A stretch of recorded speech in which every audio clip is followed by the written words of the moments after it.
Ndugu zangu, mimi nina machache sana. Jambo la kwanza ni kuwapongeza kwa kuamua kujiajiri. Mnaendesha maisha yenu, watoto wanaenda shule, wanakula, wanavaa, lakini pia na kuwasaidia wazazi na wale wengine wanaotutegemea kwa sababu ya kazi hii mnayoifanya. Naomba nitumie nafasi hii kwa niaba ya serikali kuwapongeza sana. Lakini pili, kuendelea kudumisha amani katika wilaya yetu, katika jiji letu la Mbeya.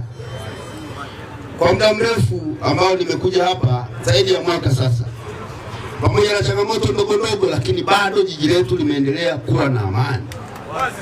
Na mimi naamini kwa kazi yenu hii mnakutana na watu wengi. Mnabeba watoto wa shule, mnabeba wazee, mnabeba vijana, mnabeba kina mama na kadhalika. Mmeendelea kudumisha na kuimarisha amani katika jiji letu la Mbeya. Kwa asilimia kubwa mmeendelea kutii sheria bila shuruti, na sisi kama serikali tuna wajibu wa kuhakikisha kwamba biashara yenu hii mnayoifanya inastawi.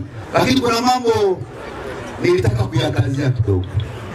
Jambo la kwanza, tuhakikishe kila mmoja wetu anapata leseni.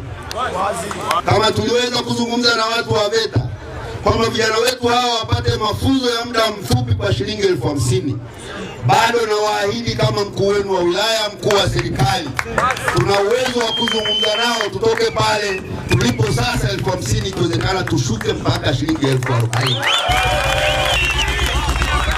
Tuendelee kukata bima kila mmoja wetu kwa ajili ya usalama wa maisha yetu. Tatu, tuendelee kuzingatia na kufuata sheria za barabarani. Ni pamoja na kuangalia taa zetu zinazotuongoza, ni pamoja na kuangalia yale maeneo ambayo sheria inawaruhusu watu wapite kwa miguu, tuwaruhusu watu wapite kwa miguu. Ni pamoja na kutobeba watu wengi kwenye chombo kimoja cha usafiri. Kwa kufanya hivyo, itatusaidia kuendelea kupunguza ajali katika jiji letu la Mbeya, lakini katika wilaya yetu ya Mbeya. Na mimi naziona fursa nyingi sana katika jiji letu la Mbeya. Wapo vijana wenzangu ambao sasa wanakopa pikipiki kwa mkataba wanalipa zaidi ya milioni 5.